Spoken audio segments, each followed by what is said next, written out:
ಲಕ್ಷಾಂತರ ಪ್ರವಾಸಿಗರ ಭೇಟಿಯಿಂದ ವೇಗವಾಗಿ ಬೆಳೆಯುತ್ತಿರುವ ಉಡುಪಿಯಲ್ಲಿ ಸದ್ಯ ರಾಜಕೀಯ ಕಿತ್ತಾಟದಿಂದ ಅಭಿವೃದ್ಧಿ ಕುಂಠಿತವಾಗಿದೆ.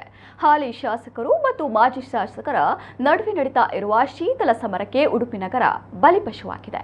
ಆದರೆ ಇದಕ್ಕೆ ಹಾಲಿ ಶಾಸಕರು ನನ್ನ ಮೇಲೆ ಸೇಡು ತೀರಿಸಿಕೊಳ್ಳುತ್ತಿರುವುದೇ ಕಾರಣ ಅಂತ ಮಾಜಿ ಶಾಸಕರು ಆರೋಪಿಸಿದ್ದಾರೆ.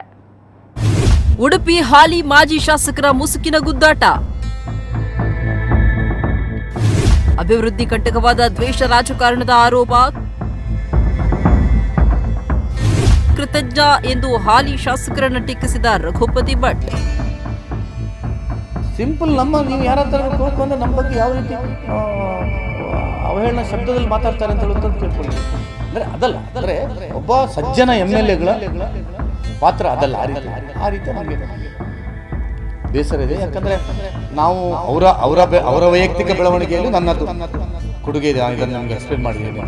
ಅದರ ಮೇಲೆ ಇಷ್ಟು ಕೃತಜ್ಞರು ಯಾರು ಆಗಬಾರ್ದು. ಮನುಷ್ಯರ ವಿಷಯ ಕೃತಜ್ಞತೆ ಅಂತ ಹೇಳುವಂತಹದ್ದು ಏನೂ ಇಲ್ಲ, ಸ್ವಲ್ಪ ಆದರೂ ಯಾರಿಗಾದ್ರೂ ಇರಬೇಕು. ಹೌದು, ಇದು ಉಡುಪಿಯ ಮಾಜಿ ಶಾಸಕ, ಸದ್ಯ ಬಿಜೆಪಿಯಿಂದ ಉಚ್ಚಾಟಿತರಾಗಿರೋ ರಘುಪತಿ ಭಟ್ ಅವರ ಬಾಯಿಂದಲೇ ಬಂದಿರುವ ಮಾತುಗಳು. ತಾನೇ ಬೆಳೆಸಿದ ಯುವಕ ಶಾಸಕನಾಗಿ ತನ್ನನ್ನೇ ಕಡೆಗಣನೆ ಮಾಡಿದ ಕಾರಣ ನಾನು ಪರಿಷತ್ ಚುನಾವಣೆಗೆ ಪಕ್ಷೇತರನಾಗಿ ಸ್ಪರ್ಧೆ ಮಾಡಿ ಪಕ್ಷದಿಂದಲೇ ಉಚ್ಚಾಟಿತನಾದೆ ಅಂದಿದ್ದಾರೆ. ಅದಕ್ಕೂ ಮಿಗಿಲಾಗಿ ನನ್ನ ಮೇಲಿನ ದ್ವೇಷಕ್ಕೆ ನಾನು ಕೈಗೆತ್ತಿಕೊಂಡ ಅಭಿವೃದ್ಧಿ ಕಾಮಗಾರಿಯನ್ನೇ ಹಾಲಿ ಶಾಸಕರು ತಡೆ ಹಿಡಿದಿದ್ದಾರೆಂದು ಆರೋಪಿಸಿದ್ದಾರೆ. MLA ಎಲೆಕ್ಷನ್ ನನಗೆ ಕೆಲಸ ಮಾಡಿದ್ದು ಆಮೇಲೆ ನಮ್ಗೆ ಏನೂ ಆಗಿಲ್ಲ. ಇಂಥದ್ದೇ ಕೆಲಸಗಳು ಎಲ್ಲ ಬಂದಿದೆ. ನನ್ನದು ಸ್ಮಾರ್ಟ್ ಸಿಟಿ ಇತ್ತು 3ಗೆ, ಅದು ವೈಯಕ್ತಿಕ ಕಾರಣ. ಇದೇ ಕಾರಣ ನೀವೇನಾದ್ರು ಹೇಳಿದ್ರಲ್ಲ, ಹಾಗೆ ಕಿಕ್ ಬ್ಯಾಕ್ ಇದೆ, ಇದೆಲ್ಲ ಅಪಪ್ರಚಾರ ಮಾಡ್ಕೊಂಡು ಕಿಕ್ ಬ್ಯಾಕ್ ಯಾವುದರಲ್ಲಿ ಸಿಗ್ತದೆ ಯಾವುದ್ರಲ್ಲಿ ಸಿಗೋದಿಲ್ಲ ಅಂತ ಹೇಳುವಂಥ ಸಾಮಾನ್ಯ ನಾನು ಇದರಲ್ಲೆಲ್ಲ ಯಾರಿಗಾರು ಕಿಕ್ ಸಿಕ್ಕುವಂಥದ್ದು. ಇದೆಲ್ಲ ಒಂದು ಯೋಜನೆ, signal, smart city, Udupi digital infrastructure, ನಿಮ್ಮ 20,000 ಇದಿದೆಯಲ್ಲ, ಯಾವುದು ನಮ್ಮ LED ಅನ್ನು ಬದಲಾವಣೆ ಮಾಡೋದು ಟೆಂಡರ್ ಮಾಡಿದ್ರು, ಅದು ಅಪ್ರೂವ್ಗೆ ಹೋಗಿ ಇನ್ನೂ ಆಗಿದೆ. ಏನಾಗಿದೆ ನನಗೆ ಗೊತ್ತಿದೆ. ಉಡುಪಿ ಕ್ಷೇತ್ರದ ಅಭಿವೃದ್ಧಿಗೆ ತನ್ನ ಅವಧಿಯಲ್ಲಿ ಕೈಗೆತ್ತಿಕೊಂಡ ಹಲವಾರು ಕಾಮಗಾರಿಗಳು ಸರಿ ಇಲ್ಲ ಎಂಬ ನೆಪವೊಡ್ಡಿ ತಡೆಹಿಡಿಯಲಾಗಿದೆ.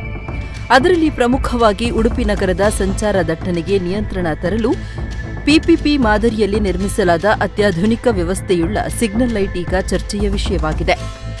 ನಿಂತಿರುವುದು ಉಡುಪಿಯ ಹೃದಯ ಭಾಗದಲ್ಲಿರುವಂತಹ ಕಲ್ಸಂಕ ಜಂಕ್ಷನ್ ಅಲ್ಲಿ. ನಾವು ಈ ಒಂದು ಕಲ್ಸಂಕ ಜಂಕ್ಷನ್ನಿಂದ ಮಣಿಪಾಲ ಹೋಗುವವರು ಸಾಕಷ್ಟು ದಿನನಿತ್ಯ ವಾಹನ ಓಡಾಟ ಮಾಡ್ತದೆ. ಅದೇ ರೀತಿಯಲ್ಲಿ ಏನು ಉಡುಪಿಯ ಶ್ರೀಕೃಷ್ಣಕ್ಕೆ ಮಠಕ್ಕೆ ಬರುವಂಥ ಸಾವಿರಾರು ಭಕ್ತರ ವಾಹನ ಕೂಡ ಈ ಭಾಗದಿಂದ ಬರ್ತದೆ. ಆದರೆ ಈ ಒಂದು ಕಲ್ಸಂಕ ಜಂಕ್ಷನ್ನಲ್ಲಿ ಈಗ ಬ್ಯಾರಿಗೇಡ್ಗಳನ್ನು ಹಾಕಿ ರಸ್ತೆಯನ್ನು ಬರುವಂಥ ವಾಹನಗಳು ಸುಮಾರು ದೂರಗಳಿಗೆ ಹೋಗಿ ತಿರುಗಿ ಕೃಷ್ಣ ಮಠಕ್ಕೆ ಬರುವಂಥದ್ದಿರ್ಬೋದು, ಇನ್ನಿತರ ಕೆಲವೊಂದು ಗ್ರಾಮಗಳಿಗೆ ಹೋಗುವಂಥ ರಸ್ತೆಗಳನ್ನು ಬ್ಯಾರಿಕೇಡಿಂದ ತಡೆ ಮಾಡಲಾಗಿದೆ.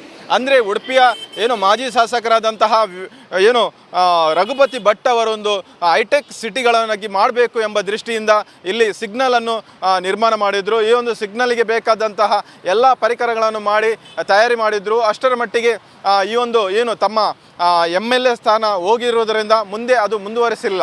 ನಂತರ ದಿನಗಳಲ್ಲಿ ಈಗ ಆ ಒಂದು ಸಿಗ್ನಲ್ಗೆ ಏನು ಈಗಿನ ಶಾಸಕರಾದ ಯಶ್ಪಾಲ್ ಸುವರ್ಣರವರು ತಡೆ ಒಡ್ಡಿದ್ದಾರೆ ಎಂಬ ಒಂದು ಮಾತನ್ನು ಕೂಡ ಅವರು ಇವತ್ತು ಮಾಧ್ಯಮ ಮುಂದೆ ಹೇಳಿದ್ದಾರೆ. ಈ ಒಂದು ಮಾಜಿ ಮತ್ತು ಹಾಲಿ ಶಾಸಕರ ಒಂದು ಜಟಾಪಟಿಯಲ್ಲಿ ಜಿಲ್ಲೆಯ ಜನರು ತುಂಬ ತೊಂದರೆಯನ್ನು ಅನುಭವಿಸ್ತಾ ಇದ್ದಾರೆ. ಮುಂದಿನ ದಿನಗಳಲ್ಲಿ ಇದಕ್ಕೆ ಒಂದು ಸೂಕ್ತ ಪರಿಹಾರ ಸಿಗಲಿ ಎಂಬುದೇ ನಮ್ಮ ಆಶಯ. ಉಡುಪಿಯಿಂದ ಪ್ರಮೋದ್ ಸುವರ್ಣ, ನಮ್ಮ ಕುಡ್ಲ, 24x7. ಕಳೆದ ಚುನಾವಣೆಯಲ್ಲಿ ಪಕ್ಷದ ಟಿಕೆಟ್ ಕೈ ತಪ್ಪಿದ್ರೂ ಪಕ್ಷದ ಪರವಾಗಿ ರಘುಪತಿ ಭಟ್ ಕೆಲಸ ಮಾಡಿದ್ರು. ಆದರೆ ಗುರು ಶಿಷ್ಯರ ನಡುವೆ ಉಂಟಾದ ಭಿನ್ನಾಭಿಪ್ರಾಯ ಕಾರಣದಿಂದ ಪರಿಷತ್ತು ಚುನಾವಣೆಯಲ್ಲಿ ಬಂಡಾಯದ ಬಾವುಟ ಹಾರಿಸಿದ್ರು.